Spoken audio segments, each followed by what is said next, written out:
We are shortly. Okay, I'll wait till. Can you give me a thumbs up? Like I asked.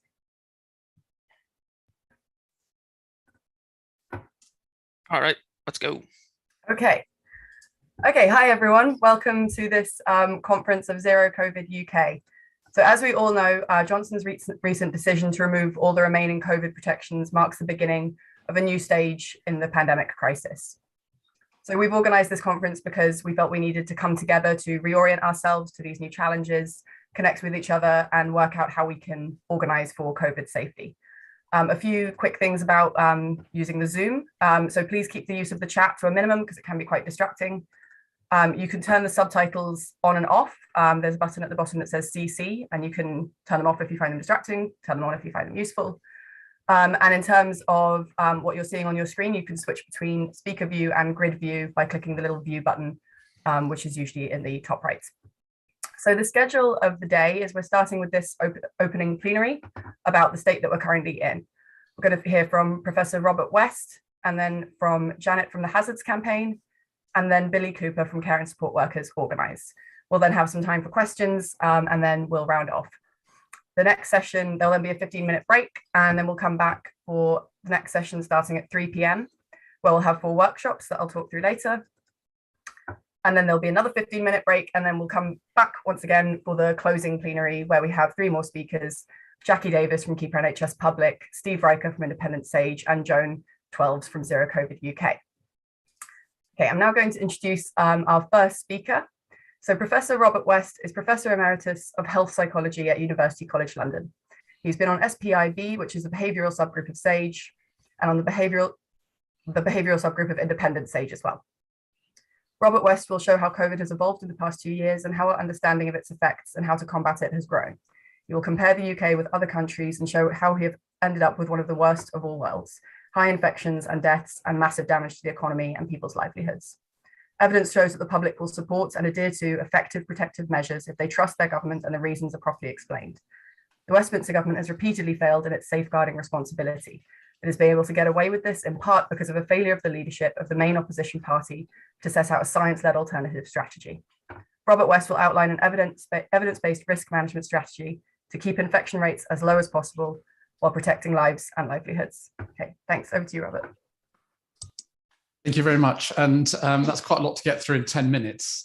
So what I'm going to do is short circuit that a little bit. I'm going to share my screen with you so that you can see the slides and sort of really drill down into where we are and where we're going, where we're heading, and where we need what we need to do. Okay, well, just some of these will be very familiar to you, especially if you follow the ONS infection survey, which is now really the go-to place for so much of the information we need on infections and so on. But some of it probably won't. So because what I've done is I've drawn together some information from a number of different sources. And I mean, the headline at the moment, of course, is that we currently have around 2 million people with COVID, about 1 in 25 of the population. And what's interesting, if you look at this slide, is that it's coming down in England and in Wales. It looks as though it's coming down in Northern Ireland, but it's actually going up in Scotland, or has been. These data are always about a week or 2 out of date. So we just need to bear in mind that this trajectory downwards is not a guaranteed thing. It's not something that just happens by chance. It's something that we need to make happen. And there are various factors going on here. Another way of looking at it, you don't see on the main data is what's known as the incidence. That's the number of new cases per day. You get some idea of that from the daily test results that are published on the COVID dashboard. But that's it's a huge underestimate. It's always an underestimate because it's reliant on people coming forward, and it's not representative. So the ONS infection survey incidence figures are the ones to go for. And currently, we're running at around 200,000 new cases per day in England alone. That'll be about 220 across the whole of 220,000 across the UK. And that was around 300,000 at the peak.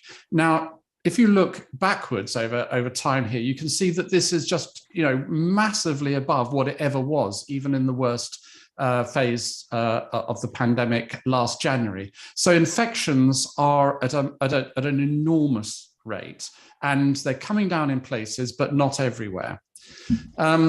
Now, it's hard to understand exactly why it might be the case that it's not coming down in Scotland. But if you look at this graph from ONS around what's known as the BA2 variant, which is now becoming dominant in certain parts of the country, this is a type of Omicron variant. It's actually got quite a few differences from the BA1 variant. But what you can see is something quite interesting, which is that the reason why its rates are coming down in England are that the old variant, BA1, is coming down while the new variant is going up slightly. But if you look at Scotland, it hasn't really been coming, the old one hasn't been coming down, whereas the new one has been coming up quite fast. And if you look at Northern Ireland, you can see that the BA2 variant is dominant. What this tells us is that we do need to pay attention to these. They're not considered to be significant new variants, but they are important to pay attention to, and they do have different characteristics. And this is probably going to be our future, either minor variations on the existing Omicron or a completely new variant. And as even admitted in the public health briefing from Chris Whitty, it's almost certain we're going to get major new variants. And we must be under no illusions that new variants tend to be milder. That is not the case. They could be milder, they could be more severe, they could be the same. The factors that determine whether something is going to be a new variant are completely different from the factors that influence its likelihood of becoming dominant. Interestingly, from the ONS, you can see that there's a number of factors that predict whether someone's going to be testing positive or not. Obviously, not having previously been infected with COVID is going to be a factor. Still the case that being unvaccinated is an important factor. Now, that's really important because part of the narrative that you hear is the vaccine does not protect against infection. That's not true. The vaccine does protect against infection. It protects, as we'll see, much more against hospitalization and death, but it is still important for getting infected. And it's important, therefore, for transmission, because if you're not infected, you can't transmit.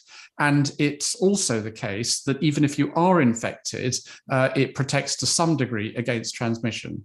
Young children, as we know, who have been, many of very young children not being vaccinated, and people around the age of 40. So a lot of this current wave is being driven by people school age and then to their parents and so on. Ethnic minority groups, more likely to be infected, and people working in the education sector and people working outside the home. So people, when we talk about people being sensible and taking personal responsibility, well, that's fine in those areas of your life where you have discretion. But if you work in a public-facing occupation, then you don't have that discretion. And therefore, it is outside your control. And it doesn't matter how sensible or responsible you have a higher chance of getting infected.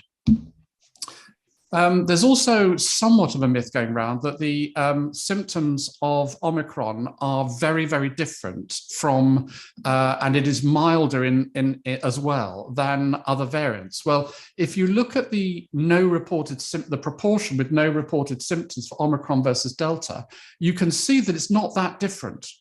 Okay, so it's almost as likely that you're going to get some symptoms with Omicron as you would have done with Delta. In addition to that, you'll see a lot of the symptoms are a bit lower. Some of them are a bit higher, like abdominal pain. That's statistically significantly higher. The ones that are really very different are the loss of taste and the loss of smell. And fever's a bit different as well. But a lot of the symptoms are very similar. So Delta and Omicron are not that different, apart from taste and smell, in terms of their symptomatology. But they do have broader symptoms than the original variant. And it's not at all helpful that the government hasn't updated its guidance on symptoms. Okay, well, looking at hospital admissions, there's still around 1,100 per day, and you can see that that's going down. But what I want to show you here is that up until Omicron, it was not going down with that Delta.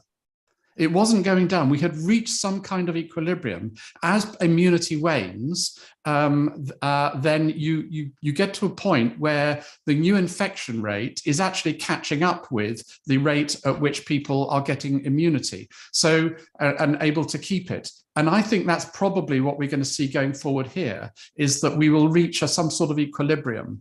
Where that will be, I can't tell you, but it may be around the level that we saw in the autumn, which was pretty awful, to be honest, nationally. Deaths also, we're staying, obviously it's nothing like the peaks here, but it couldn't possibly be. I mean, that would be absolutely catastrophic for the country, even more than it was. You couldn't have sustained levels like that.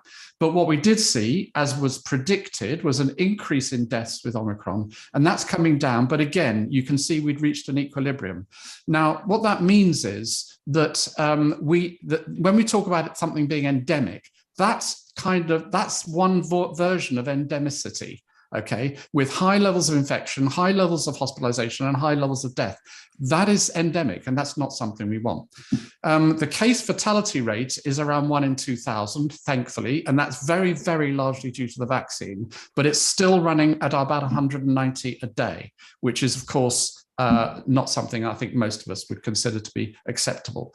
I just want to show here very quickly the importance of vaccination. It is absolutely critical, vaccination. If you look at, for example, July to December, the most recent wave, you can see that one vaccine, most of the cases here at all the different age ranges are in people who've either had no vaccines or one of the vaccines. If they've had 2 doses, it's substantially reduced, but it is still there. But if you've been boosted here, even in the older age ranges, it dramatically reduces the extent to the likelihood of dying from COVID.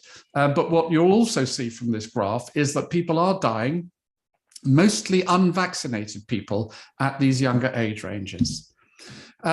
People talk about existing conditions as being a risk factor, and that's true. They are an important risk factor, and the most important of these is diabetes, probably. But diabetes is very common in the UK, as is hypertension, as are chronic respiratory disorders. So these vulnerabilities are not things which only affect a tiny proportion of the population, and is still the case that about 17% of COVID deaths are in people with no pre-existing conditions.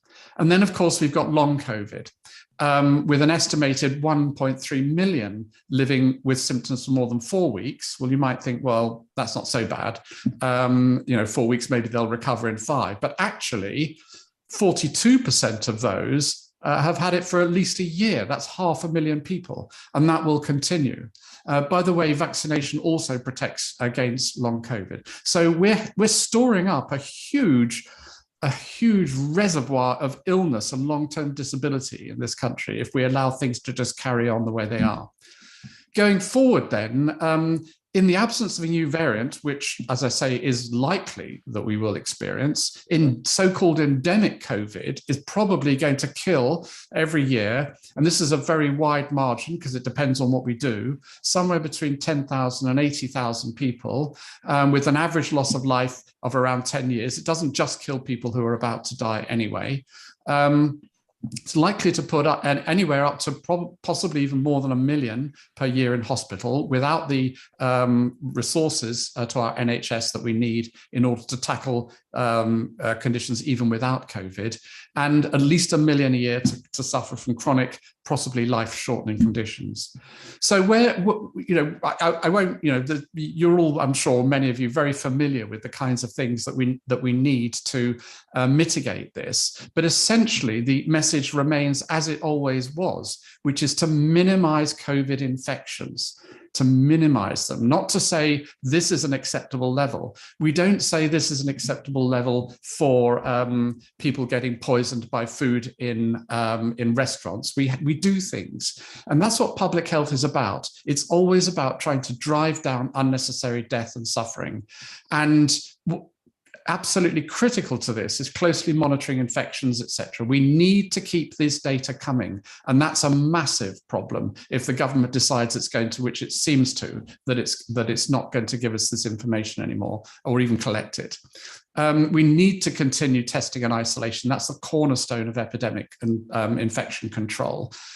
We need to improve vaccine uptake, and we also need to extend it down the age range. And going back down to the bottom of this list, of course, we need to contribute our part to global vaccine to global pandemic control, and that means ensuring that other countries can benefit from the vaccines as we've done.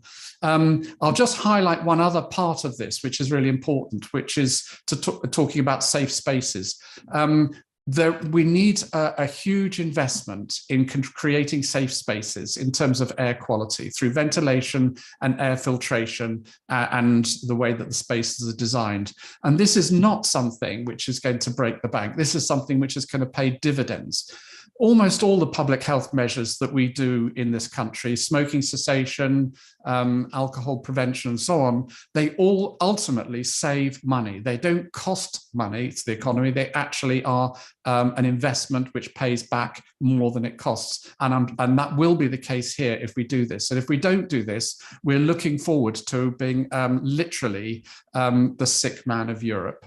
And I'll finish there. Because time is short. And I do apologize for not having made the international comparisons, but I think many of you already know what those are, and they're pretty catastrophic. Thanks so much, Robert. That was really informative.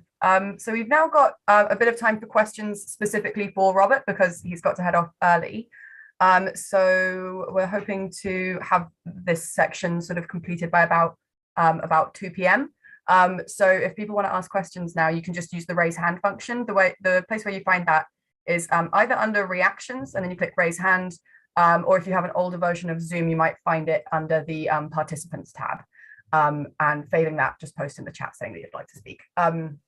So I'll take a few questions and then we'll go back to Robert's. And I think we need to unpin your video as well. No? Rowan, go ahead. Thank you, and thank you to Robert for an incredibly informative discussion. Oh yeah, I am on. I'm always paranoid about my microphone.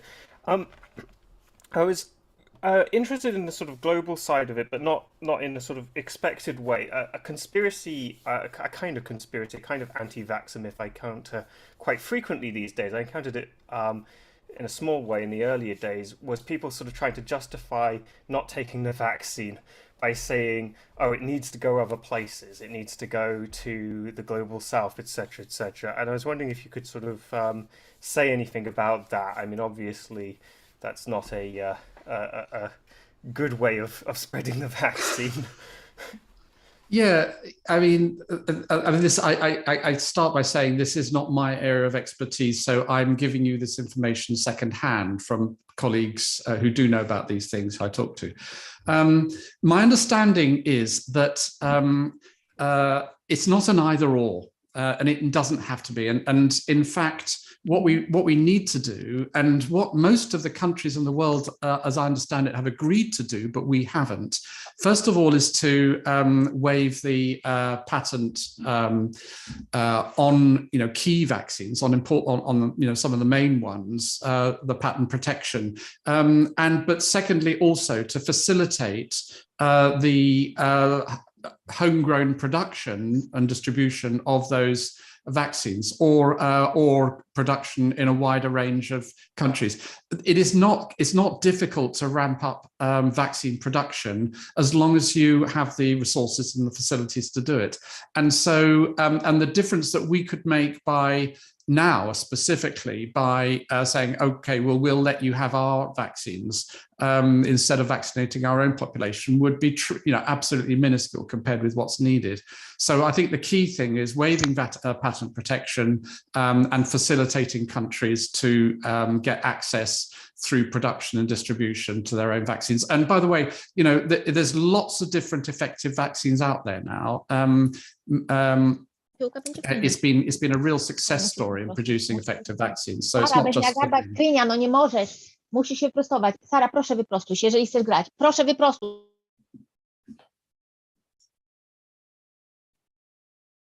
Sorry, please carry on. Okay, thanks. So I'll take Andrew's question and then Joseph's question, please. I just wanted to ask a point about sick pay, particularly, as you do, you create a bit of an argument on Twitter. And there was this sort of person saying that she has employed 14 people and she was more worried because, of course, they don't pay sick pay, which is a lot of places just don't pay any sick pay other than statutory sick pay. She was saying, I'm more worried about being sued for not letting people come to work, so I'll just let people come to work with COVID. Now, if that's the attitude, I just, dread to think. So I just wondered about the whole importance of having, being able to support people to isolate full sick pay. The other question is that I noticed it was talking to Indy Sage, we're talking about these trials, environmental trials. One of the things I'm pushing in my own local council, Islington Council, is for them to try and push to be the highest standard. But what would really be good is something very clearly laid out, whether it be a charter or some sort of accreditation around those sort of safe spaces, sort of a minimum standard, a high standard, but a minimum standard, which certain organisations start to agree to hit, so that we can start to sort of have, the best examples, as it were, of where we are actually putting in the best safety measures we can. Yeah, no, two really good points, and I completely agree with you. And just to sort of reinforce your first point, I think many of you will know already that a failure to provide financial and material and social support to people so that they could self-isolate when they were infectious has been absolutely the heart of our failure to deal with COVID. Only around 25% of people who even knew they had symptoms, they knew they had COVID, have been self-isolating during this pandemic. And it's not because they're bad people or they don't care or whatever. It's largely, the evidence tells us, because they have felt like between a rock and a hard place, because they simply couldn't afford to.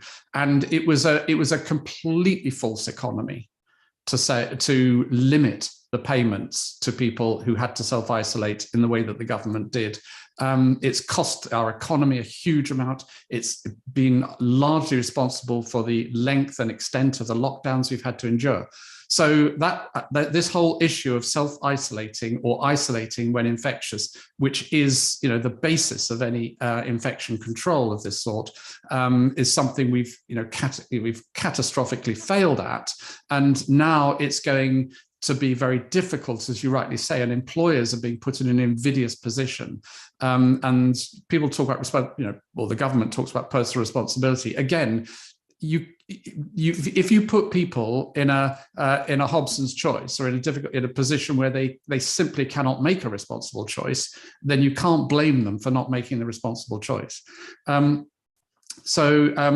The other point, I think, very, very good point around, and I think this is what will happen because we see this across other areas of public health, is that where the government nationally fails to take a lead, you'll get regions, local authorities, organizations, others taking a lead in doing the right thing and demonstrating and showing that they're doing the right thing in terms of safe spaces and safe rules and information and so on. And what would be really helpful in that case then would be if we could have a sort of clearinghouse where we could see this, so that it was very visible. So I think one of the things we can do is to provide an infrastructure to enable organizations and people who have this sort of authority to say, this is what we're doing and this is what is achieved, so that other people can learn from that. Thanks. Joseph, I'm just asking you to unmute now. Yes, it's a two-part question, really. You referred to the BA2 subvariant. That's been particularly high in Denmark after they removed all restrictions, and there was a rapid increase in deaths and hospitalizations. And the Danish government spokespersons were arguing that these were people who died with COVID rather than of COVID. So I just wanted to ask you about that. The second question is, Professor Tim Spector said on the Zoe app broadcast this week that the next variant could be in about 2 months. And I know that Sage said a while ago it'd probably be the early summer. I'm not expecting you to have a crystal ball, but is that your thinking also? Yeah, so again, I'm not a virologist, but so I'm relaying information I get from my colleagues who are on that last one. But obviously it's hard. It is hard, crystal ball gazing is always doomed. But having said that, there is quite a regularity to the occurrence of waves. If you look at it, South Africa is, I think, quite interesting. That was very regular. And I guess you can also see from the mechanism by which, statistically, the mechanism by which variants arise and then take hold, that somewhere in the region of 2 to 3 months would probably be the favorite for when the next one is going to come. So that's we don't know, but I think Tim Spector's probably in the right ballpark, and he's, to be fair, he's a better expert than I am on it. On the issue of people dying, actually, it's really, again, good point to raise, people dying with COVID versus of COVID. And now I will only present data from stats where COVID is on the death certificate. And I think that's now a better measure, or has been a better measure, with the high rates of infection and relatively low infection fatality rate. But those are the data I presented, which was like 190 a day, people dying from COVID, not with COVID, of which obviously is a substantial proportion of the BA2 variant. I don't think there's any suggestion that I'm aware of that BA2 variant has a higher lethality rate than the BA1 variant, or a lower one for that matter. But there is, and it's not absolutely clear whether it's whether it's intrinsically more infectious or whether it just beats BA1 in the sort of evolutionary race. We'll probably have to wait and see. But I think this whole issue of how we count deaths is very important. And of the ones 190 a day where COVID is on the death certificate, around 70-something% are ones where it was the primary cause, not a contributory cause. So it's worth looking carefully at those figures and to use the death certificate data now, which are bad enough. If you scale that up, if things carry on pretty much as they are, let's say they come down to about 100 a day, well, that's 36,000 a year, 36,000 dead people. I mean, if this was traffic accidents or air traffic accidents or something like that, or terrorism, heaven forbid, or war, we would be doing something about it. I work in the field of smoking cessation and smoking, and we're very familiar in the field of smoking with governments being perfectly happy to tolerate deaths in the region of 100,000 a year. It's currently around 70,000 a year in the UK. So if the government thinks it can get away with it, it will. And it's up to us really to try and make sure that they don't. Thanks. I'm going to just squeeze in one more question. So, Isabel. Hi, thanks for the talk. You didn't mention the waning of vaccinations, especially boosters. And I was just wondering if you could say something about how that will affect things, because the booster campaign, I think, started last November, December, and according to what they've said, is due to wane fairly soon.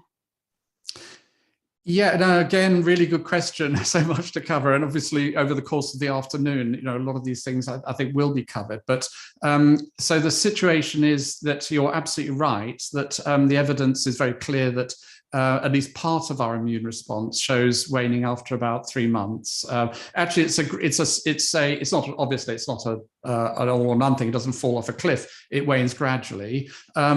Other parts of our immune response, such as T cells, for example, which kill infected cells and are a very important part of preventing severe infection or severe illness. I think the general view is, and again, I defer to my colleagues on that, is that seems to hold up a bit better.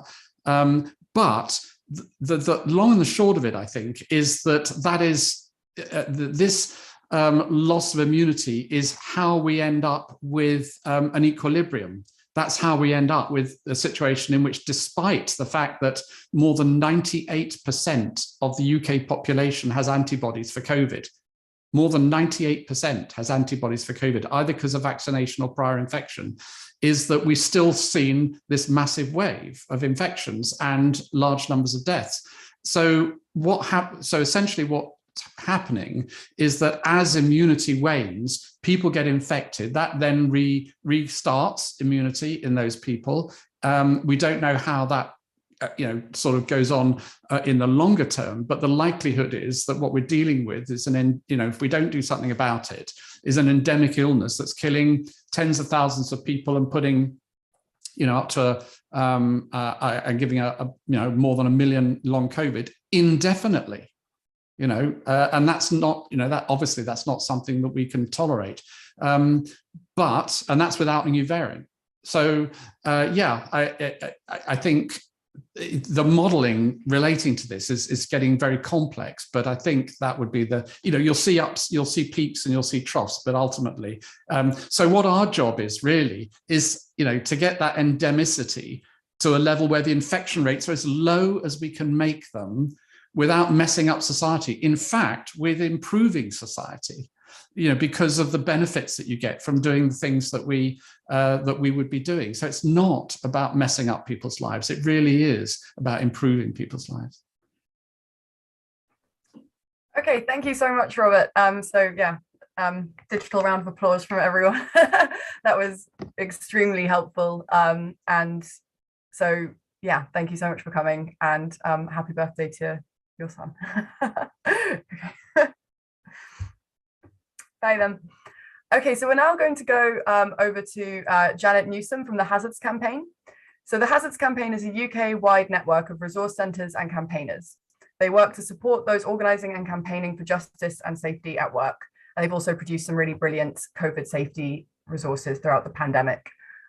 So Janet, if you are able to, please go ahead. I think I'm here now. Thank you very much. Thank you so much for inviting me to be part of this afternoon as well. As a society, we all share in the benefits of healthy and safe work. But more importantly, we share the cost, trauma and heartache of workplaces and work that doesn't prioritise workers' health and safety. The deaths, injuries and illnesses associated with work kill more people worldwide than wars every year. And more than 50,000 workers die in the UK each year because of exposures to hazardous substances and toxic workplaces. And that's before the pandemic. And as Rory O'Neill of the Hazards magazine said, the pandemics didn't cause our occupational health crisis, they exposed it. Trade union organised workplaces with active safety reps standing up to bad employers and poor health and safety have saved thousands of lives. There have been many battles and deep scars on the way. Scars by the ways of deaths of comrades, those left with disabilities and long COVID, those unable to work or driven out of work by uncaring bosses. What is clear that the decades of underfunding, destaffing, undermining and the creeping privatisation into our health and safety enforcement has left us with a broken and desperate system of enforcement now led by politicians using debt collectors, whose priority is business staying open at any cost, even at the expense of lives of our families and friends, profits before people. COVID has exposed this callous, calculating and exploitative ethos of a government that values privilege, greed and selfishness above lives. And the increasing and loud commentary on the news and in the media devalues life and health and normalises and excuses the early deaths of thousands and the long-term ill health of many hundreds of thousands. A government that's enabled bad employers to legitimately kill and injure workers, or as some prefer to say, commit social murder. Thousands of individuals have been fined and prosecuted for COVID-19 breaches, but employers who've failed to protect workers have been let off without so much as a caution by way of improvement notices. And the actions of our government, including the Prime Minister, is the example to them all. Thousands of workers, not just so-called frontline workers, have died and will continue to die as they are exposed time and time again to the virus, weakening their health with every infection. The pandemic has highlighted the inadequate protection of many working people against risks at work and how inequalities in society, those in precarious work on low wages, living in impoverished living conditions and with underlying health conditions, many related to their previous exposures of unsafe and unhealthy work, have increased workers' exposures to the rise of infection. There have been systemic failures in our occupational health and safety laws to protect workers and prevent harm. And this has resulted in a disproportionate impact on Black and ethnic minority workers, on women and some old and certainly older workers in some jobs. The social economic reasons, the systemic racism and lack of PPE that's been available to protect workers. Pre-COVID, many workplace indoor settings suffered from inadequate ventilation. In offices, schools, viruses circulated and workers got sick. But with COVID, the stakes are so much higher for more people at risk, with much more life-impacting and fatal consequences. Health and safety law didn't need changing, though, because it addressed the same risks that COVID-19 presents. It just needed enforcing. We know how the virus is spread and we know how it can be controlled. We know that aerosol transmission is the main risk and inside spaces are more at risk. But close contact outside places are also at risk. Health and safety law says employers must assess and control the risk using a hierarchical approach. But because employers haven't done it, there have been many workplace outbreaks, and this is continuing. Workplace health is public health, and this has never been more graphically demonstrated by the COVID-19 infections in workplace outbreaks, where workers have taken the virus home to their families, friends and communities. Now employers are sacking workers who've had time off sick, isolating, and some are even counting sickness retrospectively, which workers were told wouldn't be counted.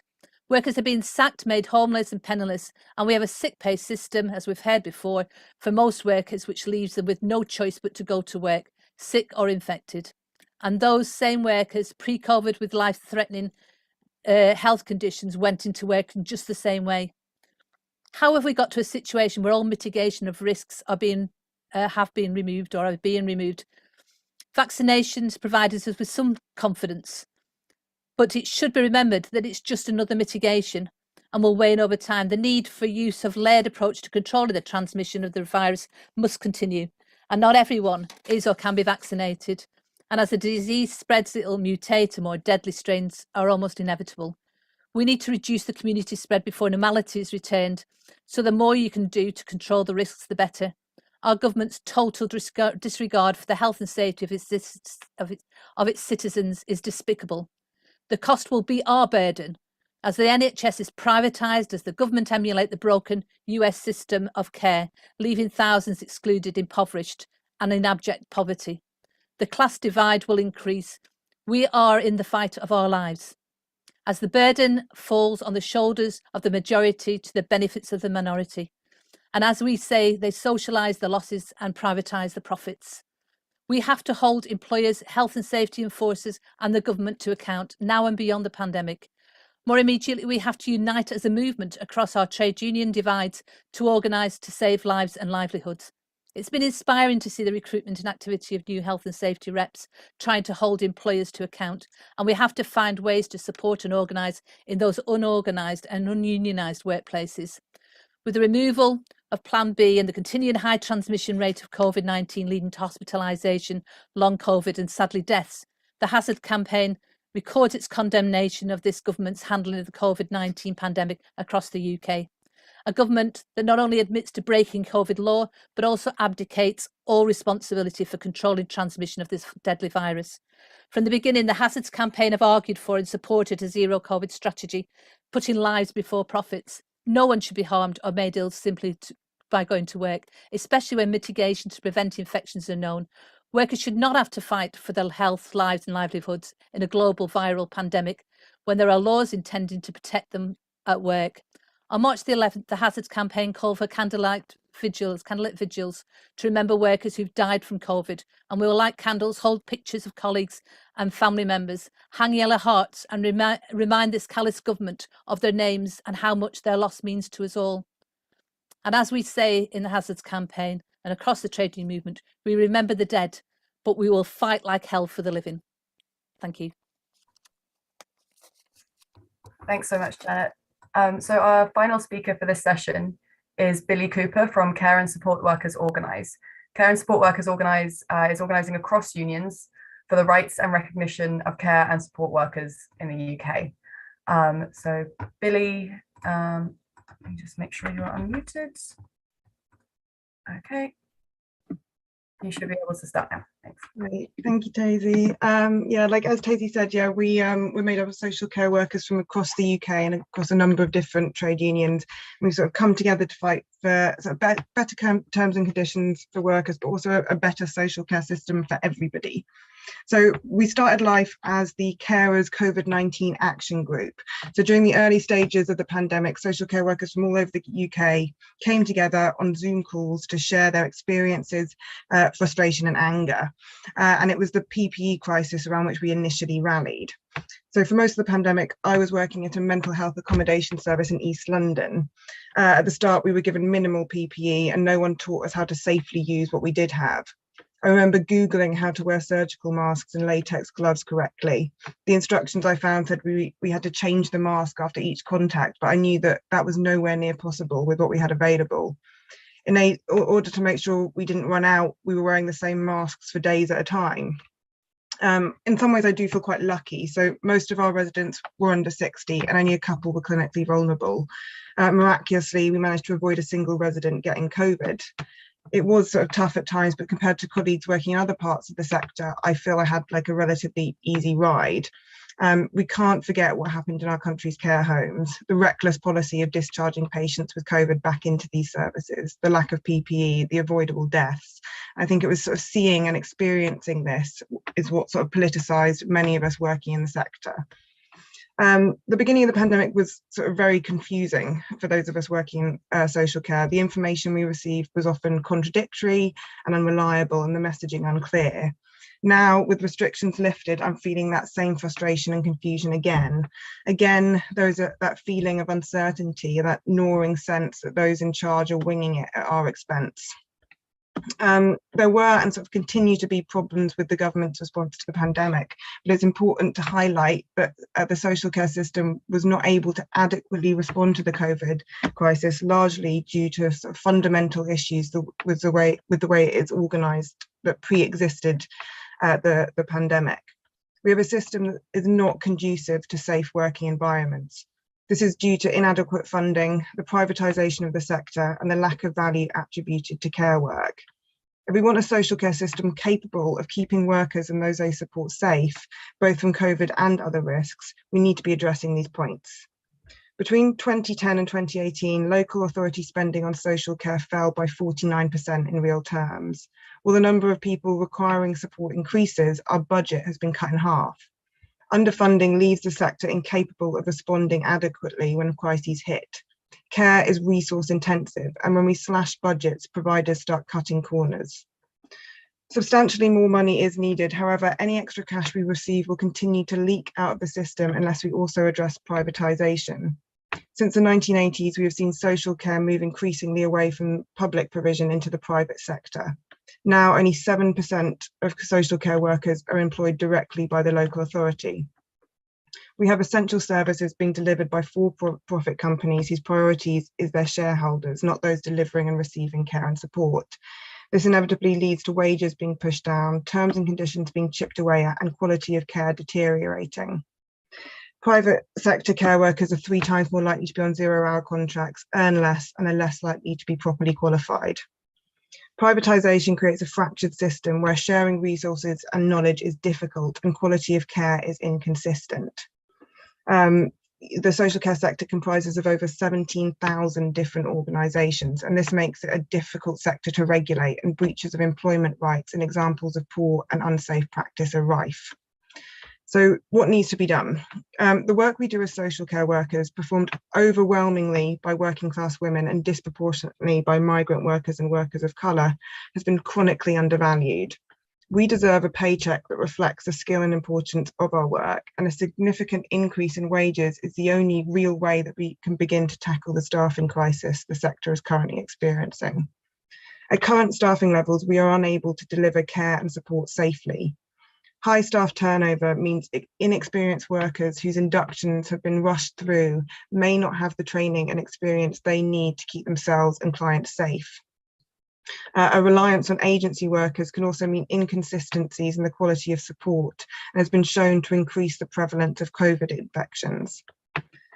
We simply cannot fix the staffing crisis in social care and the risks associated with it without addressing pay. So this is why CASRO is demanding a £15 per hour minimum wage for social care workers, a demand we share with GMB and hope will be adopted by others within the trade union movement and beyond. CASRO also believes it is not possible for workers to keep themselves or those they support safe unless we have full access to sick pay. A recent study by Unison showed only half of care staff who were required to self-isolate received full pay.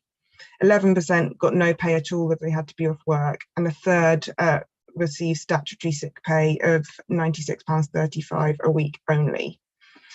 For those on minimum wage, already living paycheck to paycheck, the loss of earnings due to sickness can be financially devastating. There is evidence in care homes where staff receive sick pay, there are lower levels of infection in residents. Workers should not be punished for protecting their clients and colleagues. A just and safe social care system must ensure all of those working in the sector are entitled to full sick pay. As Janet has already discussed, the trade union movement has played an important role in making workplaces safer. Our co-secretary, Ali Treacher, is a Unite the Union shop steward working for a mental health charity in Manchester.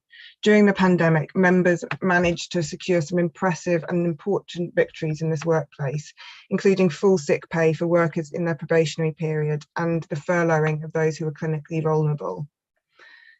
These wins demonstrate the power of the trade union organising and improving workplace safety. However, unfortunately, few in the sector have the support of a recognised trade union. In the small pockets where there is a trade union presence, we are seeing attempts to have it dismantled. Barchester Healthcare, which employs more than 30,000 employees, has begun the process of de-recognising GMB in their facilities across the UK. A move that the union and its membership are of course resisting. Lack of trade union support and advice leaves social care workers vulnerable to employment abuses, as well as making it more risky for us to call out poor practice and report safety issues. Without a trade union rep by your side, raising your head above the parapet in any way can be very risky. Unionised workplaces are safer workplaces, which is why one of CASRO's core aims is to increase trade union membership and organising in social care. As discussed already, the private sector has shown itself to be incapable of delivering quality care and ensuring the safety of workers and those who use social care services. CASRO is calling for the democratising of social care. This requires it being brought into public ownership and the creation of a publicly accountable system where high quality care is delivered by a trained and properly equipped workforce with decent terms and conditions. You know, our struggle as care and support workers is very much tied up with the health and safety of the nation. And I do invite all those involved in the campaign to beat COVID to join us in our fight for a social care system that is fit for purpose. So yeah, and I will sort of share some details of our group in the chat. And yeah, thank you so much for having me on the bill today. Thank you so much, Billie. I'm going to quickly bring in Kate Bradley from Greater Manchester Law Centre on issues about COVID safety in the workplace as well. Ask to unmute. Kate, you should be able to go ahead now, just quickly, and then we'll go to questions. Thank you. Yeah, I've just been invited here today, thanks to all the speakers, just quickly to offer something from Greater Manchester Law Centre. So Greater Manchester Law Centre is a free legal advice and representation law firm in Manchester, which has an employment law and a benefits welfare advice section, and we've been affiliated to Zero COVID campaign for quite a while now, but basically we thought we'd pop up and ask if anybody has any questions about the legal status of various things at work or with benefits that relate to COVID at this stage. So particularly, for example, questions around what the removal of the restrictions means for you if you have COVID and you want to stay off work, or what sort of legal provisions there are to enforce bits and pieces. But also we've got a campaigning focus, like when we're an organisation that also campaigns around these issues. So our answers will try and combine legal advice and where there isn't a legal remedy, ideas about organising and ways that you can do that. So I'm not going to say anything else, but I was just going to suggest if people have I'll stick around for this comment section, this chat. And if anybody wants to just flag up, oh, can I add a question to that?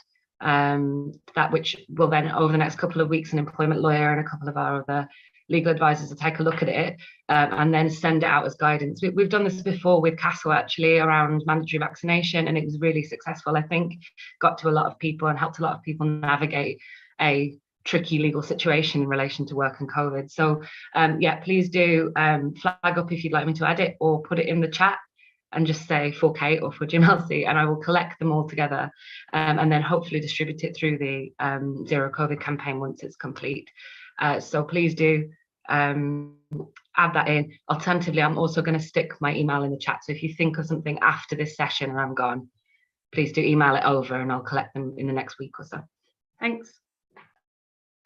Thanks. Okay, so we're now going to have time for questions. And I will just remind everyone that we are live streaming. So if you would like to ask a question anonymously, or at least anonymously to the internet, then you can post it in the chat and I can read it out for you. But yeah, otherwise your question will be live streamed across multiple platforms. Okay, I'll take Cynthia and then Terry. Okay, Cynthia, I'm just unmuting you. Go ahead. Right, sorry, I was having, can you hear me now? It wouldn't let me unmute myself. Yeah, my question was really, it started with Janet's presentation, because I was wondering whether there is any difference between the massive employers and cooperatives when they'd been dealing with COVID and COVID restrictions and safety. And I hope this isn't taking us off at a tangent, but a practical example comes to mind. A cafe in our small little town in Ormskirk put in protective shields, and almost as soon as the government have said you can do what you like, down they go. And it's a mentality wherever you go now. The attitude is, well, there's nothing there, there's no COVID. And I wondered whether the unions or whatever could come up with a scheme of giving, I want to say brownie points, some kind of a label to put on an organisation. This organisation is taking seriously COVID problems. It's almost like something that will visually say to the public, it's actually still there, and make it clear that that should be happening everywhere. I don't know whether that's a mad idea, so, but thank you for listening. Thanks, great question. Terry? Thanks, and thanks very much to Janet and to Billie for brilliant presentations.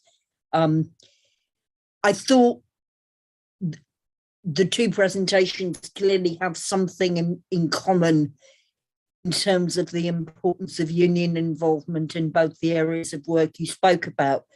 And I wondered, Janet, if you could say a bit more about what the take-up from unions, both nationally and locally, has been of advice from the Hazards campaign. It's not something those of us outside that ambit necessarily see, and it would be very interesting.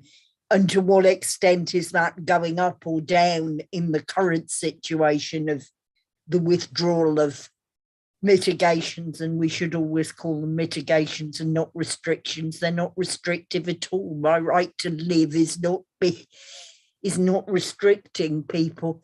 And then to Billie, I mean, you spoke about the demographics in this the situation. How do you think we can take up the campaign for decent pay for care workers, taking on board the fact that care work is seen as other bits of caring professions are, as women's natural work, and therefore something that we intrinsically know how to do, rather than something that's an incredibly skilled and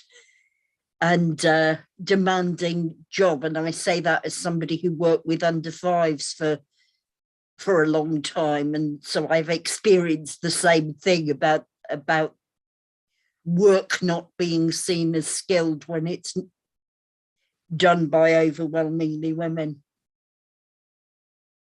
Thanks. Thanks. Billie, would you like to come in first on that? Yeah, I can. Yeah, I can do.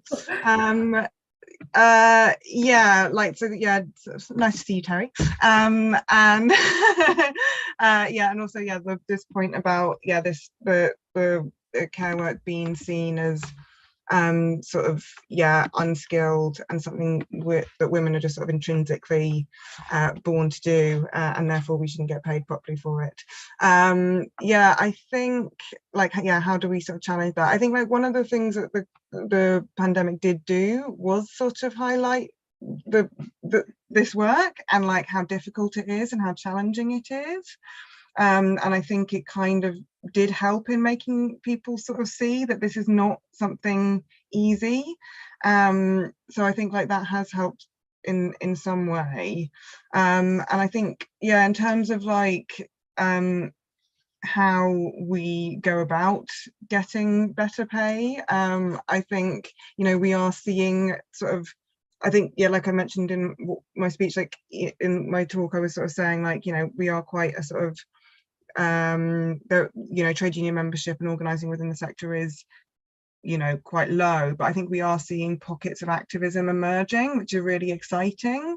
So I'm just sort of thinking in terms of like, the Sage workers up in North London and like their victory and sort of winning the sort of living wage, which I think is really, it was really impressive and like amazing to see, because like you rarely see care workers going on strike. So I think that was really like, they're kind of like rock stars for those of us organising within the sector. As well, like the sort of Salford offer that they managed to secure quite recently, which got like the living wage for sort of like, I think like tens of thousands of care workers. Casper is pushing for more than the living wage, because the living wage isn't enough and we deserve at least £15 an hour. But I think, seeing these sort of pockets of organising activism emerging is really exciting. Although we do still have like a lot of work to do, but that's why CASO exists. So yeah. Thanks. There's also a question in the chat, which is, what if an employer knew someone is in the workplace with a positive infection? Would they be liable if someone got seriously sick or worse? So I'm not sure if Janet is able to answer that, but Janet, can I bring you in on the questions we've had already? Sorry, I need to unmute you, don't I? Sorry. Thank you.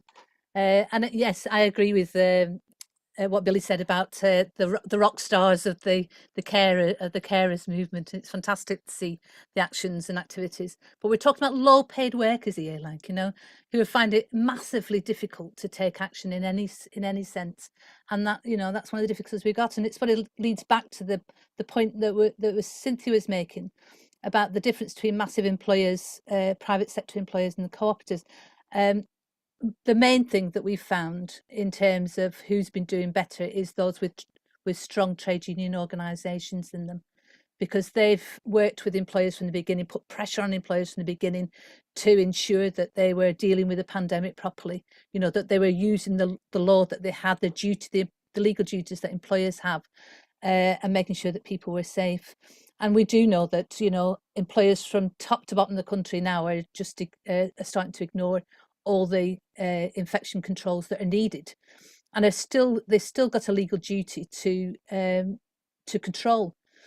So some of these things will pan out in the law as to whether they will be challenged, but it's difficult because we know what the HSE have run the other way, and they've not investigated, they've not encouraged people to put in RIDORs, which is where employers have got to report if they've got infections or they've got deaths of workers. They've not encouraged that at all. They're not investigating. So we, where we know that trade unions are involved, that we put pressure on they've put pressure on the employers, the HSC, to investigate.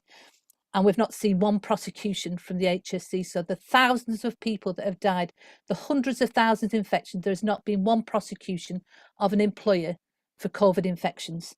It's a massive, massive problem to us, that lack of enforcement. So just, I think on the point that, sorry, just on the protective shields. We know shields don't protect you against transmission of the virus by aerosols, by the way. You know, there is some protection in there if you can't be spitting at people and things like that. But the actual thing that we need employers to do in all different settings is to get the ventilation right, you know, to make sure that they're not transmitting the virus. And then, you know, it sort of leads on to what Terry said, or about this point, the point you made about, sorry, about Cynthia said about labels. There's the Independent Sage, and we've been working with them on this, has been looking at a scheme called, well, it started as scores on the doors and looking at signs on the doors. And it is a visual representation of what the ventilation's like in that setting.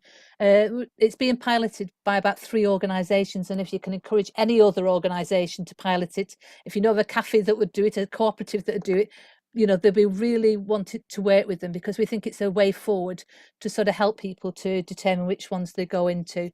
And then just on the uptake of trade, we've been actively working with trade unions all the way through the pandemic and continue to actively work with them.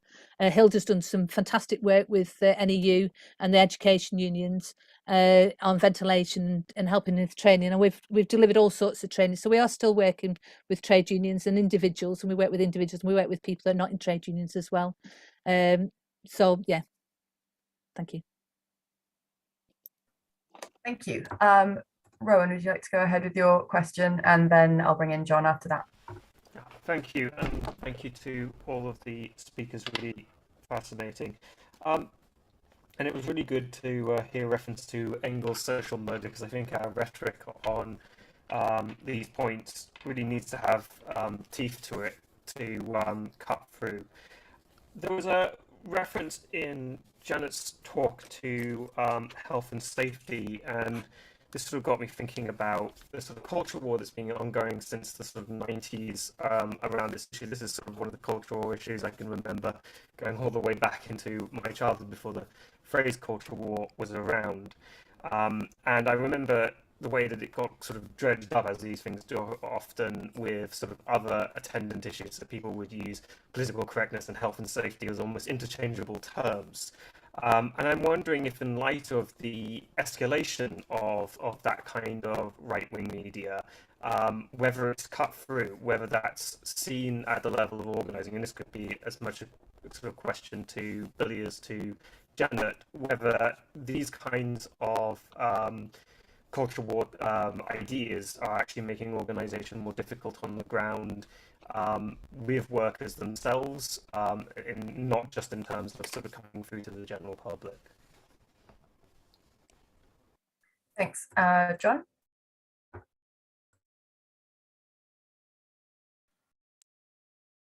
Yeah, hi. Yeah, some very interesting discussion points, so on. I'm a member of Unison in Brighton, and I don't know, around must be about 8 years ago. You know, the social care sector we know is you know, being privatised all the time, but the council do actually, you know, are those who the council decides who to give a contract to, and we did as a lot of councils and branches did, the Unison branches, set up this standards charter, which for social care and social care workers, as to the fact that any contract that went out had to agree to these standards. That's still operational here in Brighton. So any contract that goes out through social care company or whatever has to come up to these standards. That does include, you know, very important things in terms of pay conditions, so on and so on. not necessarily pay, because pay is a different, separate, but basically health and safety, all these various and kind of conditions, work conditions. Because of COVID, I haven't really been following it through as to how that's been developing throughout the country, even in Brighton, because I haven't been able to go to meetings and so on. But nevertheless, I'm thinking, if branches throughout the country, I know a lot of them can get councils to agree to these charters. At least we'd have some kind of say over who controls, who this is contracted out. So I just thought I'd mention that. Yeah. Thanks. So Janet and Billie, would you each like a couple of minutes to kind of round off this section, and then I'm just going to let people know about the workshops in the next section before we go on a quick break. Oh, sorry, I need to unmute you, don't I? Sorry. You. Okay. Thank you. Do you want me to just come in? Sorry? Yeah, okay. So, yeah, we've had decades of undermining of health and safety law and health and safety enforcement by neoliberal governments of all shades. So this hasn't just been the Tories, we've had decades of it, and it's undermining it in terms of the language that they use about it. You're absolutely right, Rowan.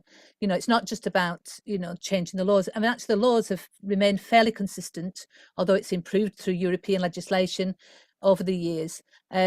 We've now got Brexit. All right, so Brexit is another thing on the agenda. So the way so up to now, what they've done is just kept the laws the same and just not enforced them. And so that's been why it's not, it's not, we haven't been protected properly through the pandemic. Now with Brexit, that enables them to change all sorts of laws. And we're waiting for, some really important things to be undermined. And not least, the things about chemicals in workplaces and exposure limits and that sort of thing. So we've got a big fight on our hands. And this is a fight, we're going to have to step up to, and it's a fight across across the labour and trade union movement.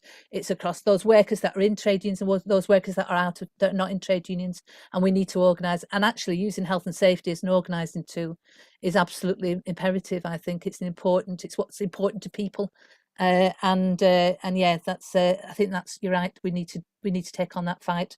And I would support absolutely what John said about using charters, using any leverage that we can do in whatever organisation we're in to protect other workers, and that maybe charters is a way of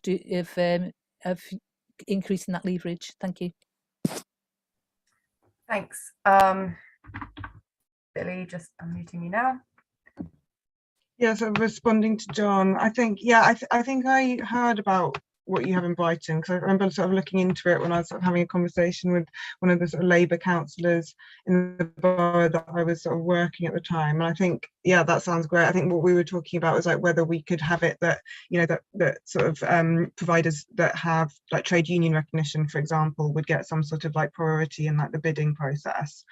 And yeah, I think that could be a really good way of sort of mitigating against like the worst risks, the worst damages of like sort of marketisation of the sector, and could be great. But I think like in the long run, like what CASWO is pushing for is for the sort of creation of a sort of national care service type, or a national sort of independent living and care service, which is sort of separate from the NHS, but sort of in a similar way is yeah, like publicly owned and sort of run sort of democratically and like more sort of accountable.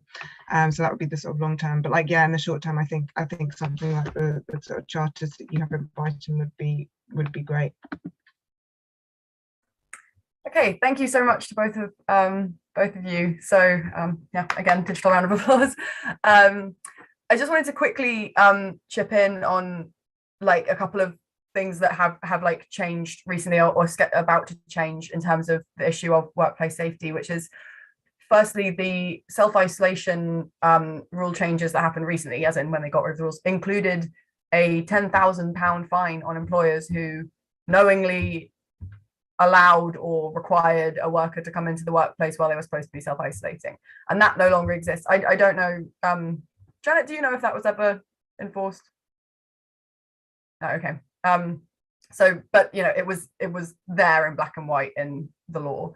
And the other thing is that Johnson has said that there was some discussion of it on the chat, intends very soon to make it so that the statutory sick pay is no longer from day one if you have COVID. They've made a special rule that if it's COVID, you get statutory sick pay from day one. They've changed that to be on the regular basis of from day 4.